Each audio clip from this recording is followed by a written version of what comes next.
Welcome to Wild Kentuckiana Live. I'm the host, Tom Chamberlain.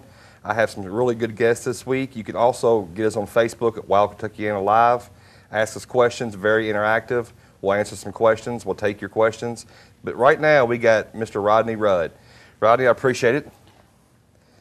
How you doing tonight? Really good, really good. Appreciate you having me down here. Well, Rodney he's with Athens Archery, and they're a really good sponsor of ours for Lights Out Outdoors TV. And we brought him down this week to do a little velvet deer hunting. And it's been really warm, as everybody knows. It's opening weekend of velvet here in Kentucky. The only other time you can get a velvet is South Carolina before us. Rodney was very successful, but we'll go into that a little bit later on. Rodney, give me a little bit of back history on Athens Archery. We came out in 2008. Our parent company is Lintech Engineering. We're a certified CNC machine shop. We'd had several contracts with within the automotive industry, and as everyone knows, that kind of took a downside, and, right. And we ended up looking at the archery industry. Jason Hudkins, a bow hunter just like myself, he was out in his tree stand looking at his bow and thought, you know what, I can make something like this, and right. And that's where it started. Now, where y'all located at? We're in Rochester, Indiana, is our address, but it's actually the small town of Athens, which is just about 4 miles east of Rochester, Indiana, on State Road 14. Yeah, I know y'all have a really complex facility up there. Now, what role do you play with Athens? My main job is marketing, but I'm also in research and development. I also handle our domestic and international sales. Kind of like the Swiss Army knife, I guess, of the company. So you do a little bit of it all? Absolutely. Now, since '08 and y'all had your first development of your first bow, what was the first bow y'all developed? It was the Accomplice 32. Okay. Tell me about it. It was a 32 axle-to-axle bow, had 7 inches of brace height. It was in that 225 feet a second range. I'm sorry, 325 feet a second range as far as speed.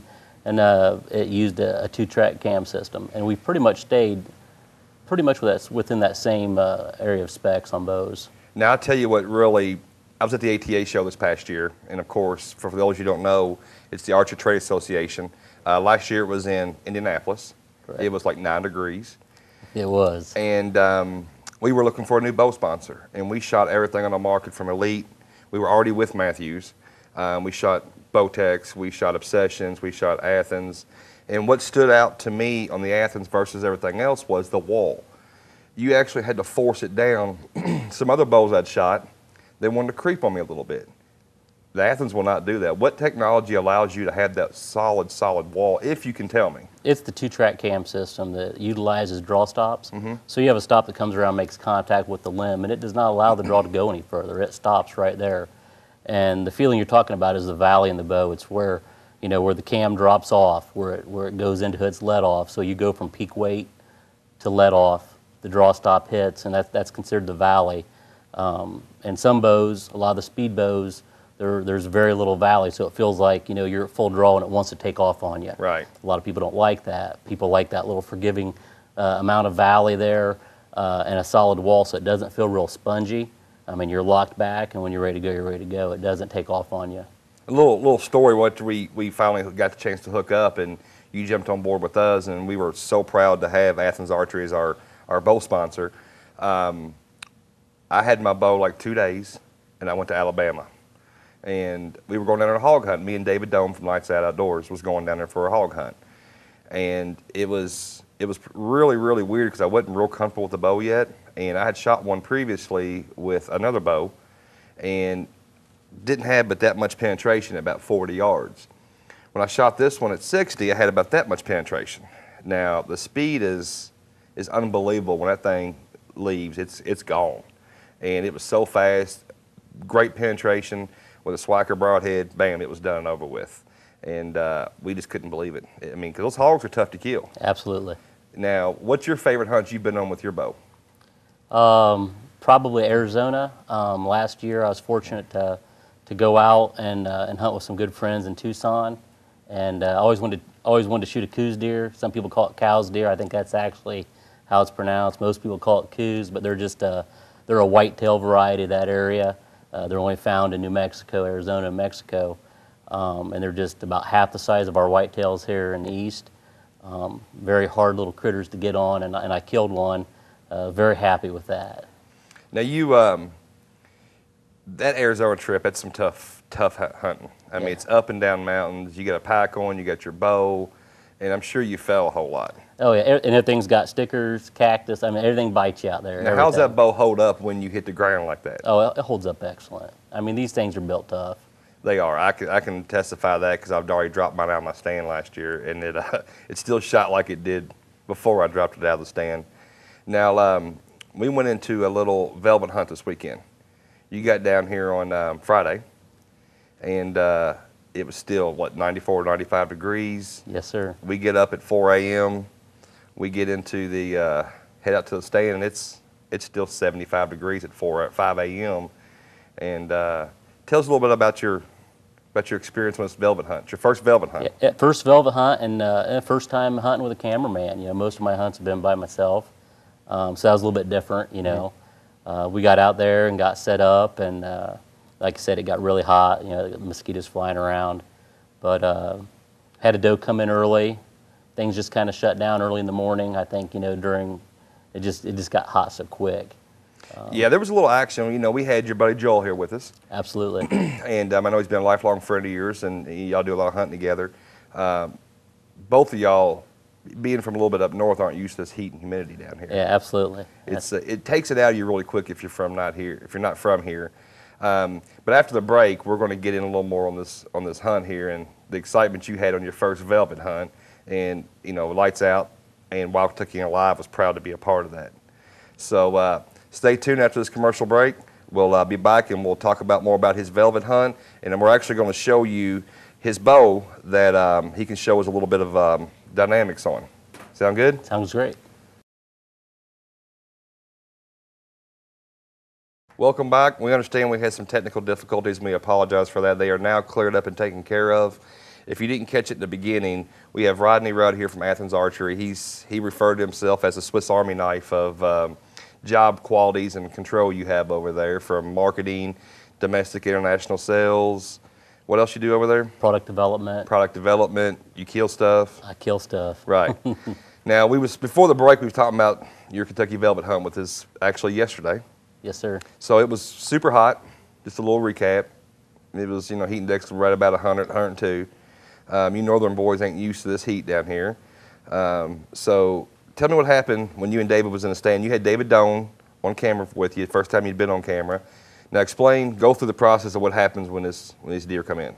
Yeah, you know, we got out there about 5 o'clock, and like I said, it was, you know, 95 degrees, so there was a cool down period. Right. Trying to get all your gear on and then taking it back off because you're too hot. But we got all cooled down. You know, the sun went down. A couple does came into the field. They were working their way towards us. I thought we might get a shot, but they turned and went the opposite direction. Sat there for a little bit longer, and an 8-pointer came out in velvet, which I'd already warned David that, you know, any decent velvet buck, that's what I was after. Right. So you know, I knew right away if that was the only one that come out, I was gonna, you know, do my best to put him down. Another smaller velvet buck come up behind him, and then a third spike, it come out, you know, behind the second one. They worked their way down towards us. And this is exciting because you've hunted bear, you've hunted elk, you've hunted coos deer. What else have you hunted? Pretty much, you know, mule deer, antelope, caribou. Okay, you've done all these hunts, and a little old Kentucky whitetail velvet gets you pumped up just as much, doesn't it? Yeah, absolutely, because that, you know, that was on my hit list. That was an animal I was absolutely after, and you know, I get jacked up when I shoot a doe. Right. Oh, absolutely, it does that. You know, so it's as you can see here on the Facebook post here, that was the velvet he took last night. And tell us how far the shot was and how the placement was. Everything went good? Yeah, it was about a 15-yard shot. Chip shot. Broadside, chip shot, you know, put him down quick. He went out to the field and just laid there. And pretty much. That's the way to go. Yeah, because the retrieval was really good because I backed my truck up to him, and we threw him in the back, so that makes it all the Yeah, when difference. you don't have to cut them up, quarter them up, or drag them out, it always makes for a nice recovery. It does, especially when it's still hot. It was, you know, it was at well after dark when you got out of your stand because you wanted to give him plenty of time to make sure he expired, which is the right move to make because you never want to bump a deer in that kind of heat and have to track them all night. Right, right.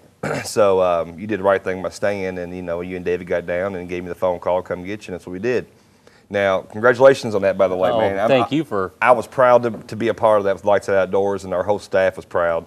We had Jason McKinley that was filming for your buddy Joel, and I know they've seen a bunch of deer too. Now, y'all are going to be in town for a little bit longer, and Joel's a little pickier, so Yeah. he's going to hold out a little longer. Yeah, yes, sir. But I want to get into talking about this weapon here. This is an amazing piece of artwork.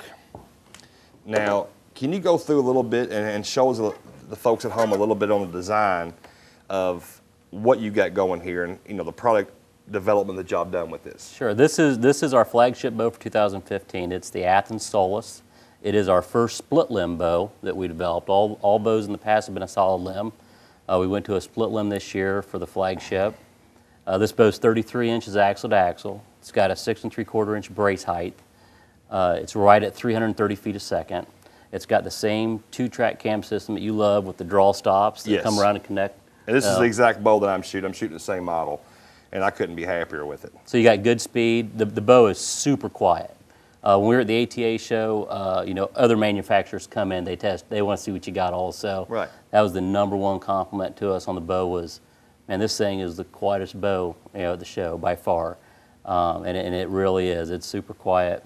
But like I said, we still utilize the 2-track cam system. This is actually an NSX cam system, which we machine out of a premium 7075 aluminum. It uses a module to adjust the draw length, and it's good for 3 inches of draw length adjustment. Okay. But we also offer this bow in a DLS cam, which is a draw length specific cam, which is more what we were used to before, which requires a cam change, to change your draw length. Now, I know there's a lot of archery and also 3D shooters here in Kentucky. Now, you also offer a line of target bows also, right? Yes, sir. We have the Virtue, which would have been our target flagship for 2015. It's 35 inches axle to axle, right around 6 3/4 inch brace height. And it's more designed for the target shooter, but the hunters like them just as well. Oh, you have hunters actually shooting too? Absolutely. Almost all the target bows we made in the past, we got guys that just like that, especially the Western guys. They like that 35 plus axle to axle. I feel it holds better. Those guys are making longer shots, and they just like the longer axle to axle bows. We also have the Judgment, which is 36 inches axle to axle. Right. Years previous, me and my whole family actually shot the ASA circuit for a few years. And before I had met with you, I had seen a lot of the Athens bow out on the ASA circuit from Texas to Alabama to Kentucky to Metropolis, Illinois. Everywhere we were going, we were seeing these Athens bows out there. And they were just as sharp on the tournament end as they are on the hunting end. Now, you offer some different patterns for these, right?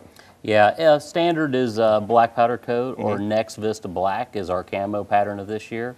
But we also have an Athens custom shop that does, we all have all the different film dips. I mean, the sky's the limits on the film dips. And we also have different powder coat target colors that we offer. So yeah, there's getting a custom bow is we probably make just as many custom bows for our customers as we do the standard bows. No kidding. Yes, sir. Now, what kind of time frame for a custom bow is there? Usually a 2-week longer turnaround period. We like to try to have our bows shipped out within 4 weeks. Right. Some of the custom stuff, especially if it's a left-handed custom or something on those lines, or a film. We don't stock every film because there's literally hundreds of films available. Right. So we may call our supplier to get film. They may not have it. So it delays it a little bit. But guys really like that custom direct from the factory. I guarantee it. And we had 2 guys down there hunting with us this weekend from they were Wounded Warriors we brought down. And Lights Out Outdoors TV and Athens Archery together presented these 2 Wounded Warriors with new Athens bows. They went straight to the local archery range at Gary's Extreme Archery in Shepherdsville, got it set up immediately, and were shooting darts within 20 minutes. It was amazing. Now, unfortunately, they didn't get a chance to harvest anything this weekend because of the heat, but they were shooting different brands, and they were very, very pleased with the way the Athens shot. And it just made me proud to have you there, present these guys with those bows, because they are superior men. Absolutely. It was what I call the highlight of the trip. Yeah. Hunting aside and all that, I mean, to meet those guys and work with you and get those guys into those bows, and then see them, be so satisfied with them that quickly, of setting it up in the same day and shooting it. that was definitely the highlight of the trip. We were all thrilled with that. Guys, stay tuned. We'll be right back. Welcome back. We're here with Rodney Rudd from Athens Archery. Now, Rodney, you've got a pretty good story about an elk hunt out west. Yeah, a couple years ago, I got invited out by a good friend, Chad Bart, lives in Boise. He's a member of our pro staff, and he's like, you need to come out here and chase some of these elk with us around the Boise area. So me and my good friend Joel, not ever really doing a whole lot of the backpack hunting style. We started getting all of our gear purchased up, and we made our way out to Boise and met up with Chad, and we found out right away that this was tough. This is not easy. You're taking in 10 days worth of gear, about 75 pounds, and you're humping about 5 miles back into the backcountry after these elk. But we made it back in there, and it was like right at the end of August, their season opens, like maybe August 28th, 29th, somewhere around in there.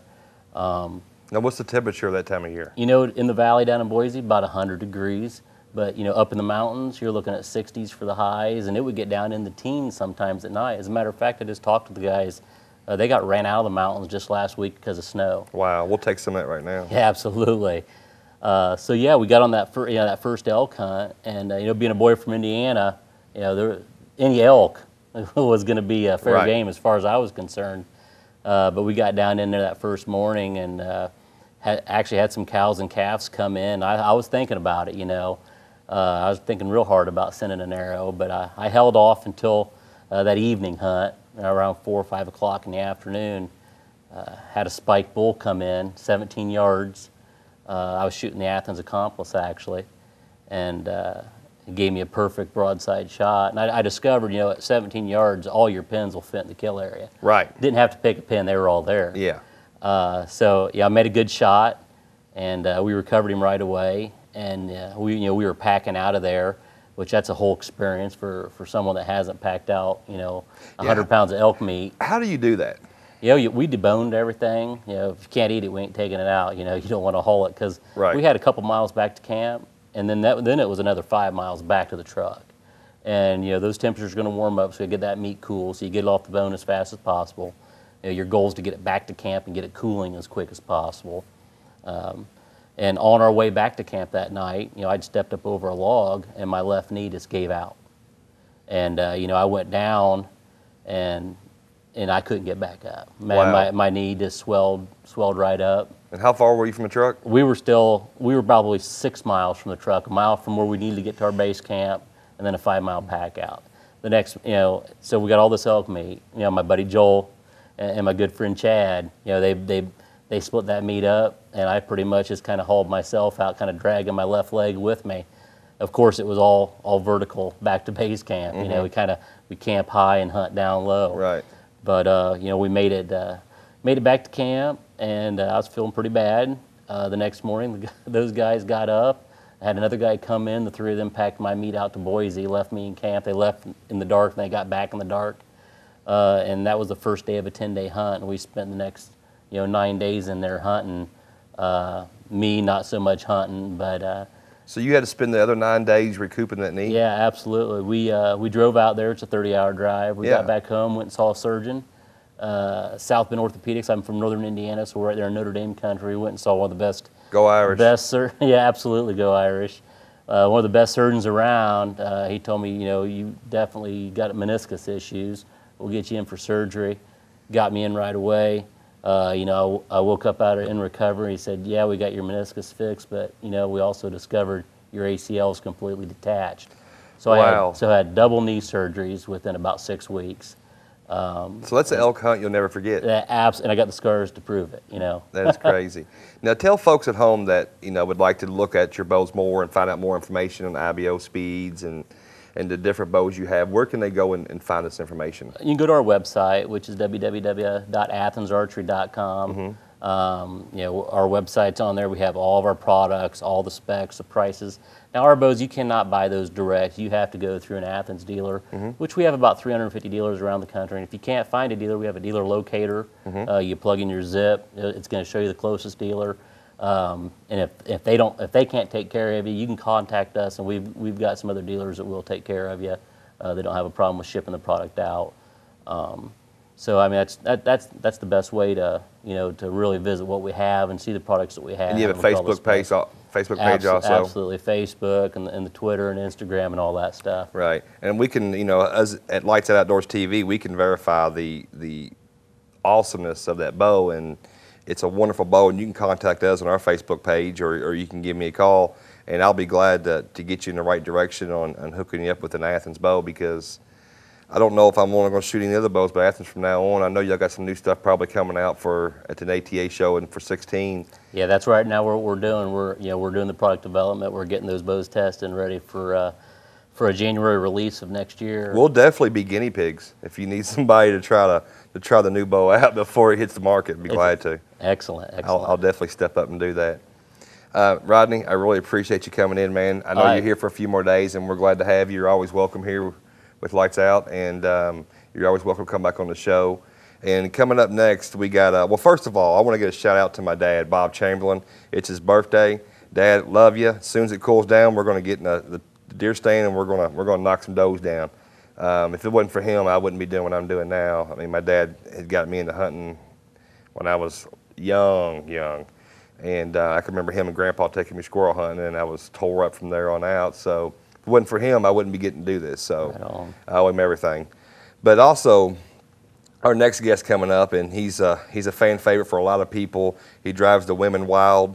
It's Josh Carney, the son of the South, the nature caller. He's got 100 different names. He mimics 20 or so North American animals, and I'm sure we'll be getting a lot of questions on him and a lot of feedback. But so stay tuned. When we come back from break, we'll be bringing Josh Carney on.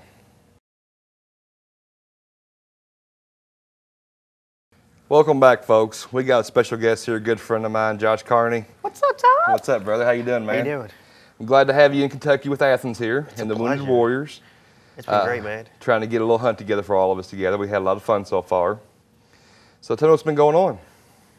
Oh, Tom, running the roads, trying to stay at the top of the game, hunting season's just getting back in started. So previously I've been doing a lot of shows, expo shows, running the roads, trying to keep a position where I'm at in the hunting industry. And after I ran the roads for a little while, I got back into school, college right now. So I'm doing college and running the roads, doing filming for hunts and hanging out with you guys, things like that, trying to keep it moving.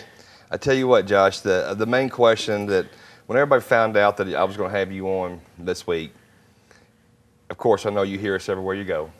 The main question is, how did Josh get in this wheelchair?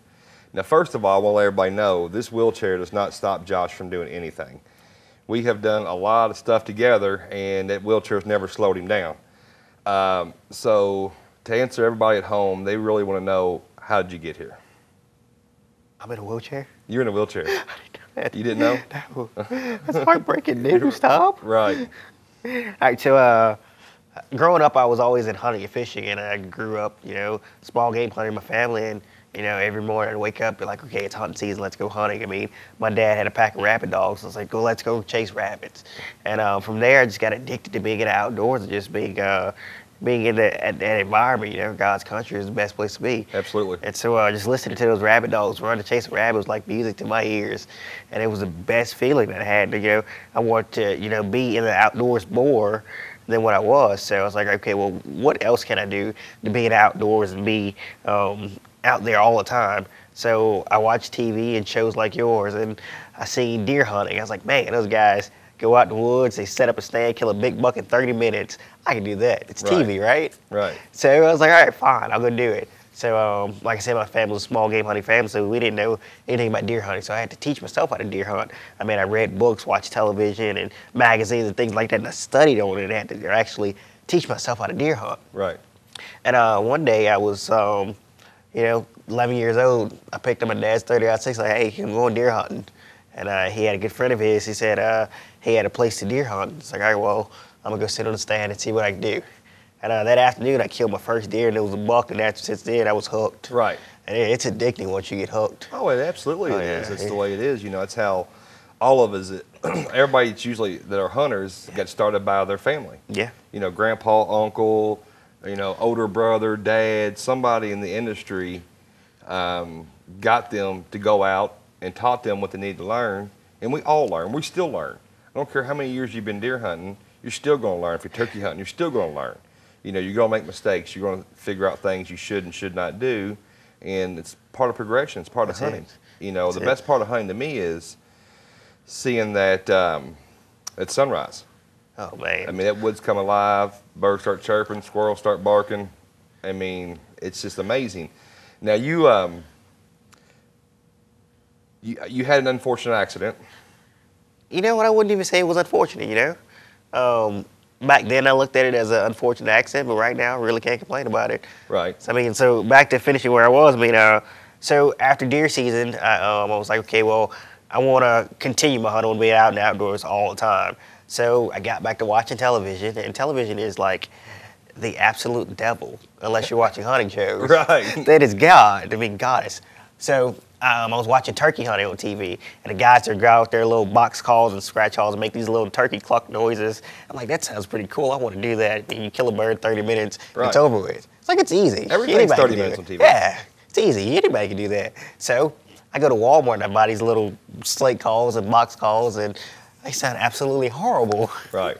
So me and my dad one Sunday after church, I was like, look, it's time. We're going turkey hunting. Let's go. So we're in church, and the pastor says amen. By the time he says man, I was out in the parking lot stripping out of my church clothes, getting camouflage. And I mean, the pastor's probably like, what is that little kid doing? And I was like, I'm going turkey hunting. Like, Father, forgive me, I'm going turkey hunting. Right. And we took off to the woods. And we went to a place that I grew up small game hunting, and we walked about 600 yards down the road, and I found a feather on the ground. It's like, all right, this is the spot. This is where you're going to go in at. So we crossed a little ditch, and we go in about 100 yards to the woods. And my dad set up to my left, and I set up to the right. And we start playing these turkey calls. And it was probably the most awfulest sound ever. Right. I'm probably surprised we didn't call it a predator. Yeah. Because it sounded pretty bad. But, you know, it was midday. The turkeys aren't gobbling that much midday, so a bird snuck in behind the tree that I was sitting on. And it was my first turkey hunt ever, so we didn't know what we were doing. And my dad, he picked up his gun and he shot. Well, when he picked up the gun to shoot, I looked down the barrel and I seen him pull the trigger and he shot me. My body went numb. I couldn't feel anything. I hear his awful ringing sound in my ear. And I just look over, he runs over and picks me up, and he's running me out the woods, and he's taking me to the ambulance. He's on the phone with 911. It's like, somebody, I just shot my son. Somebody come help and get me. And the ambulance come, and I'm like, look, this is it for me. This is over. This is done. It's like chasing behind a stupid bird. This is what happens. I could have stayed and got Kentucky Fried Chicken for all that. Right. So, you know, I get in the ambulance, and I black out.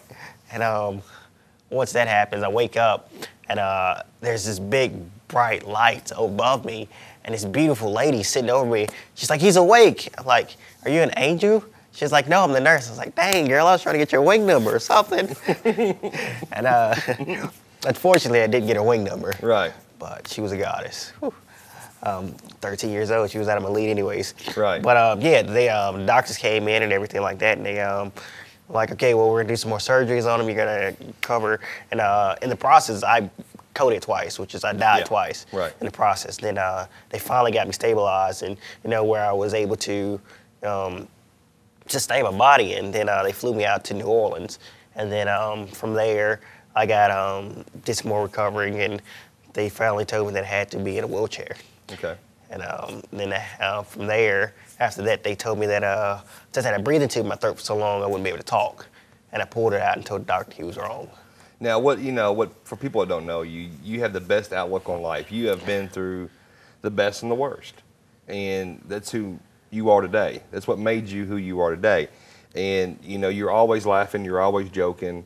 Sometimes when we're together, we make people uncomfortable around us. Yeah, it's true. But, you know, it's what I love about you, that you're always in a great mood. You're never in a bad mood. You're always just, you know, ready to go hunt something. And it's just a pleasure, you know, getting to know you the last few, you know, year and a half or so. And it's been a blast. So how many surgeries did you have total?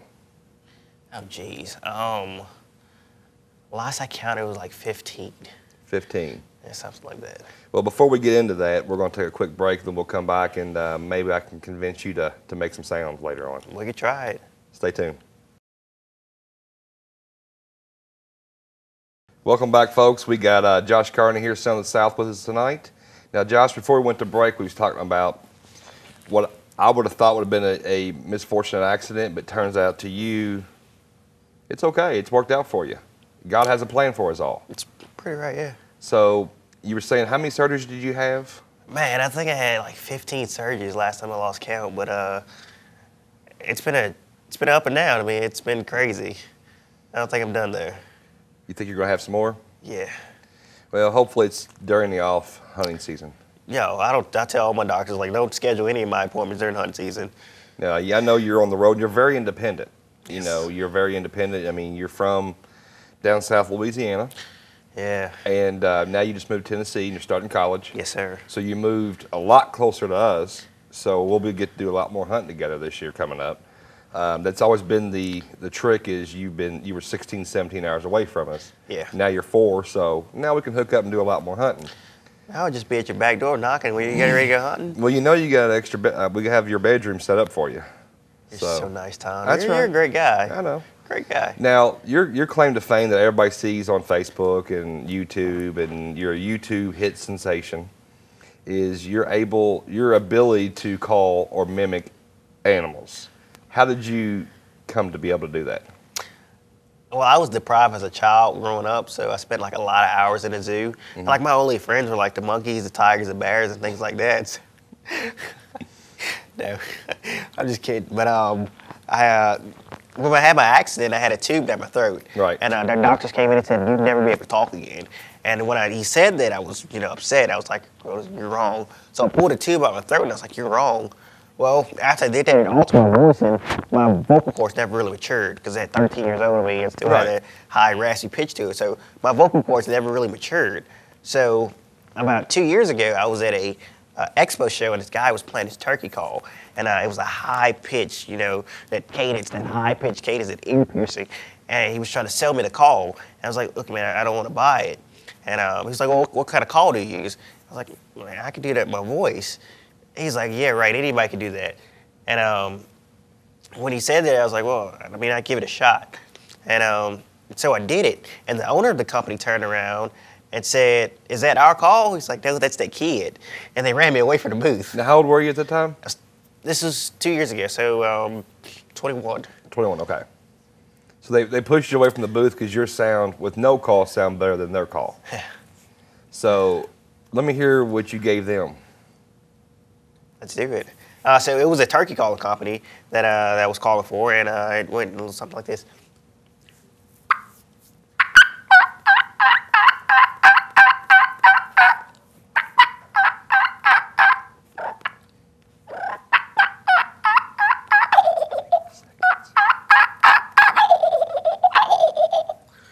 Yeah, that's that's pretty amazing because I can't make my calls sound that good, and you're doing it with your mouth without a call.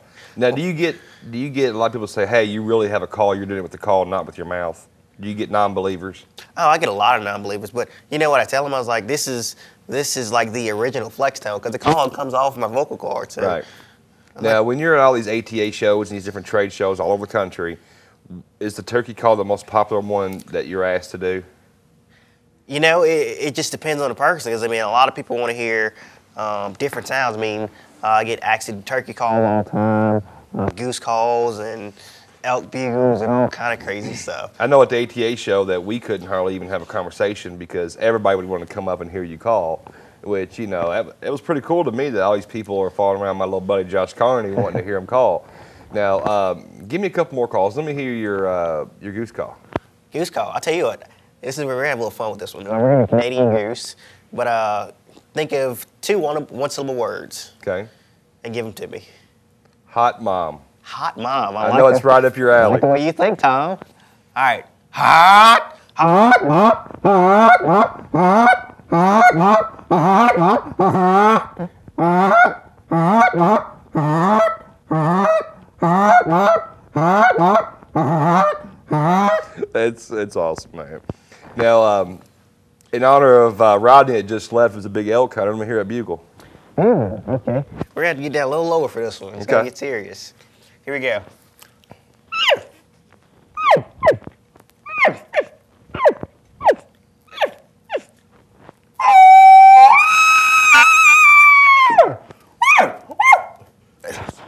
That is awesome, man. That is awesome. Man, it's Kentucky.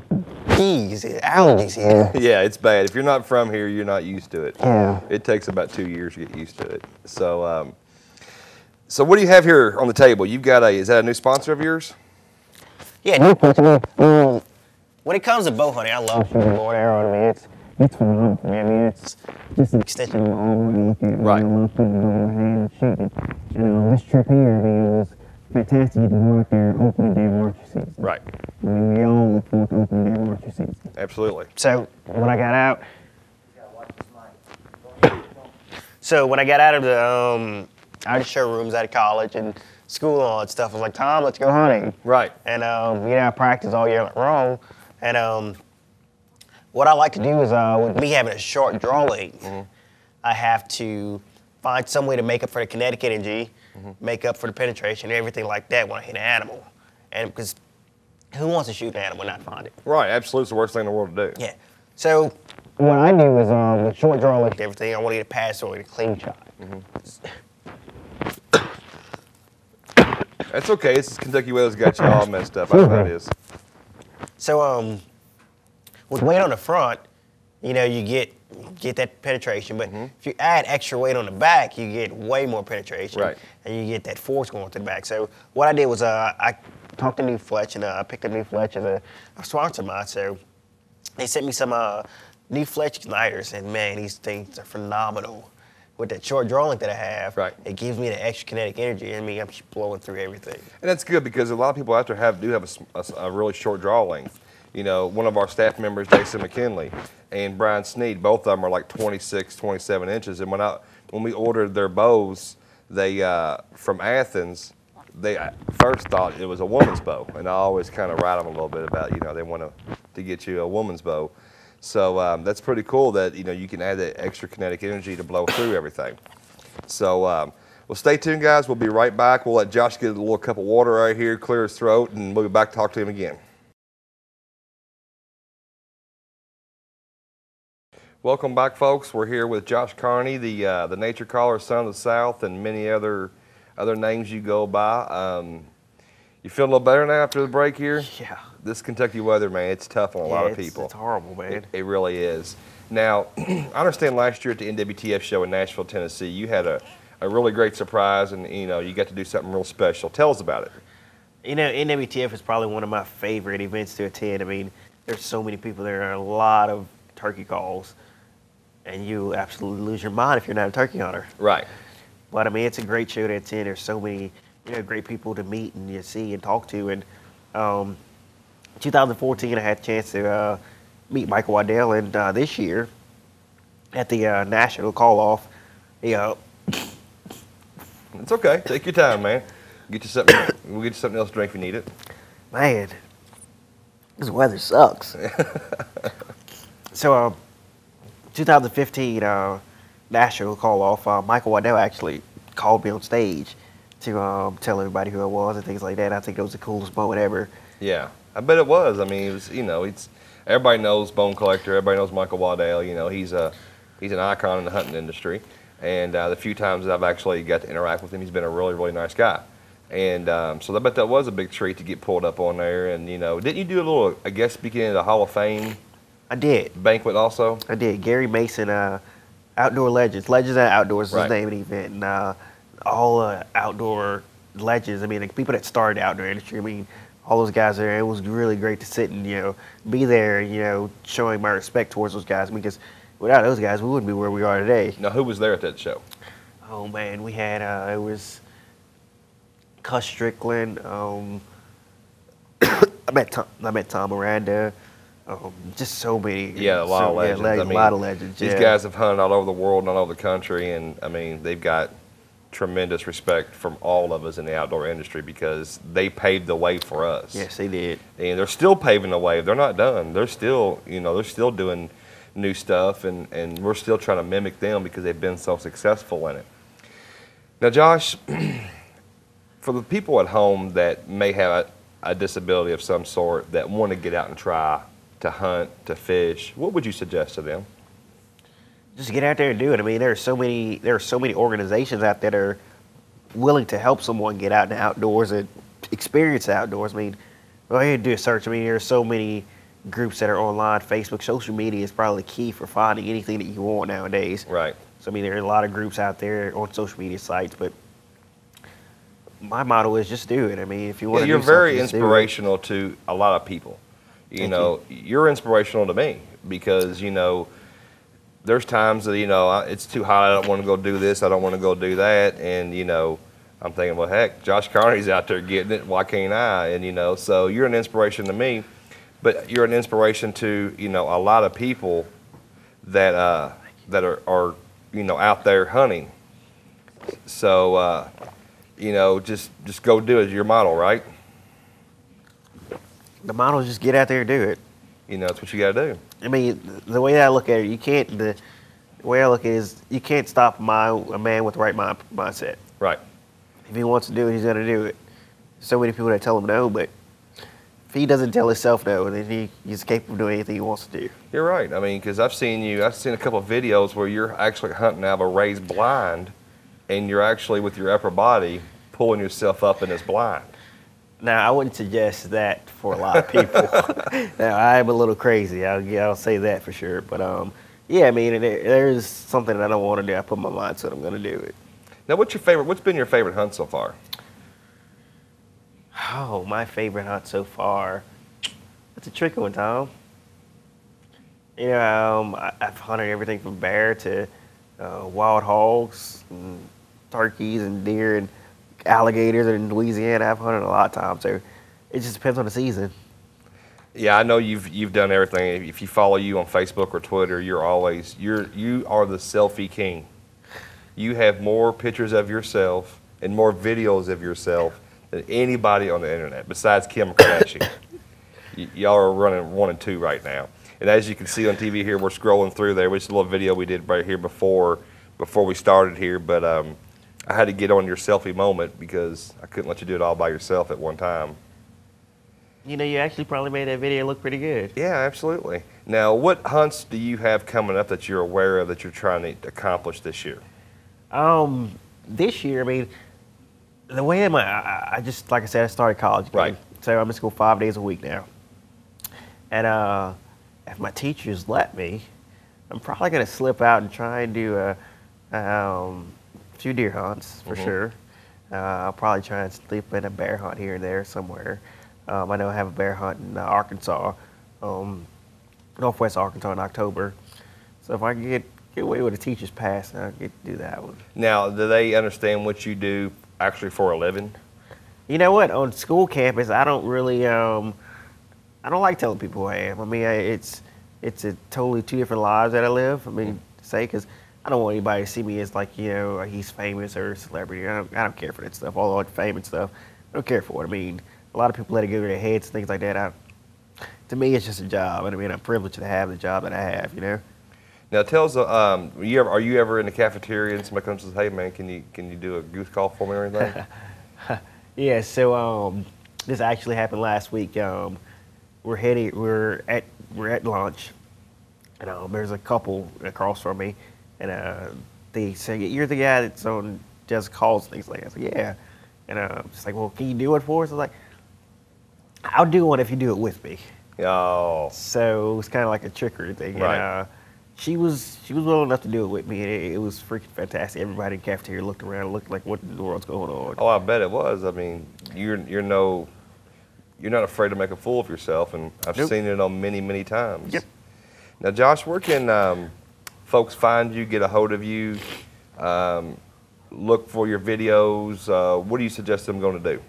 Facebook, Son of the South. It's my Facebook. At Son of the South on Instagram, at Son of the South on Twitter. So that's the way they can find you. You can always look up the YouTube videos of Josh. They're hilarious, and you can see all these little kids. They come up to him. They want to see how you do it. Then I've seen guys think that you actually have a call with you when you really don't. So it's exciting. Josh, I appreciate you being here, brother. Appreciate it, Tom. Now, guys.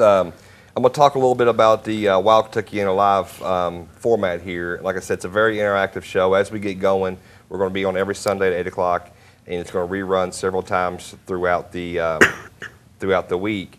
So what we're going to do is, we're going to take your Facebook questions. We're eventually going to get to where we take your phone calls, and we definitely want to make sure that we get all your questions answered. And we're going to be bringing different guests in. Next week I have Eddie Hale from Gun World up in Corden, Indiana.